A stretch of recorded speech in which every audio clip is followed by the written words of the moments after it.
नमस्कार बच्चों, आप सभी का हमारे YouTube चैनल में स्वागत है।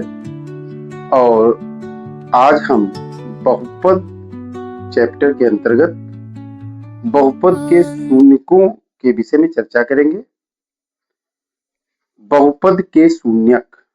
बच्चों, बहुपद के शून्यक क्या होते हैं? आइए बोर्ड पे नजर डालते हैं। यदि व्यंजक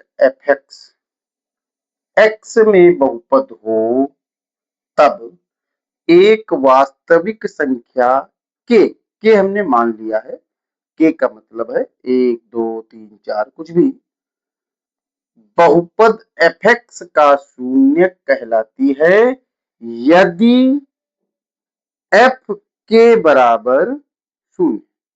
जैसा कि आपको पिछले भाग में हमने चर्चा कराई थी कि दिए गए बिंदु पर बहुपद का मान, तो हमने उस दिन लास्ट में आपको यह भी बताया था कि यदि बहुपद का मान शून्य आ जाए तो जो बिंदु है वही बहुपद का शून्यक है। प्यारे बच्चों, आपने बहुपद के शून्यक के विषय में समझ लिया। आइए एक दो एग्जाम्पल।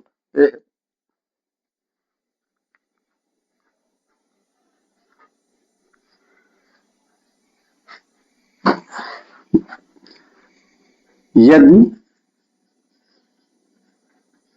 fx बराबर आपको ज्ञात है, हम देख के लिखते हैं x square minus x minus 6, x square minus x minus 6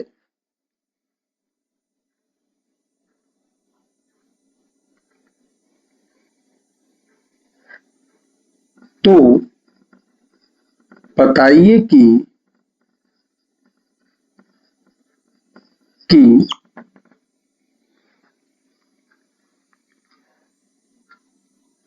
x बराबर 3 दिए व्यंजक का शून्यक है कि नहीं। ये क्वेश्चन है। तो बच्चों, हमको क्या देखना है? आपको ज्ञात है fx बराबर x square minus x minus 6, x बराबर 3 रखने पर रख दीजिए f3 इजिकल टू 3 की घात 2 माइनस 3 माइनस 6। हल करिए 9 माइनस 9 इजिकल टू 0। चूंकि f3 बराबर 0 इसलिए x बराबर 3 fx का शून्यक है। यही तो कह रहा है आपकी परिभाषा में। यदि व्यंजक fx x में बहुपद हो तब एक वास्तविक संख्या के बहुपद fx का शून्यक कहलाती है यदि f के बराबर 0। तो यहाँ पर आपको निकालना था कि x बराबर 3 इसका शून्यक है कि नहीं, तो आपने दिखा दिया कि शून्यक है। आइए एक छोटा सा एग्जांपल और लेते हैं।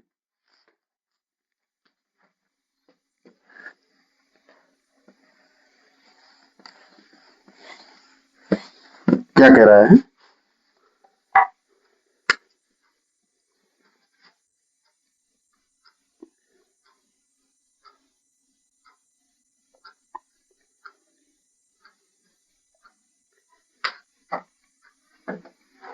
fx बराबर px माइनस r। तो बहुपद का शून्यक ज्ञात करो। आइए देखते हैं, बहुपद का शून्यक ज्ञात करो। तो बहुपद के शून्यक के लिए क्या करेंगे? एफ एक्स बराबर शून्य रखने पर, यानी क्या हो जाएगा, P X minus R is equal to शून्य। तो पी एक्स, यहां पर आप तीर लगाते जाए, पी एक्स बराबर आर, तो एक्स बराबर क्या आ गया, आर बटे पी, यानी यही बहुपद का शून्यक हो गया। यानी x बराबर अगर आर बटे पी रख देंगे तो एफ एक्स का मान शून्य प्राप्त हो जाएगा। ये मिलते हैं अगले वीडियो में, तब तक के लिए इतना ही। चैनल को लाइक शेयर सब्सक्राइब करना ना भूलें। धन्यवाद।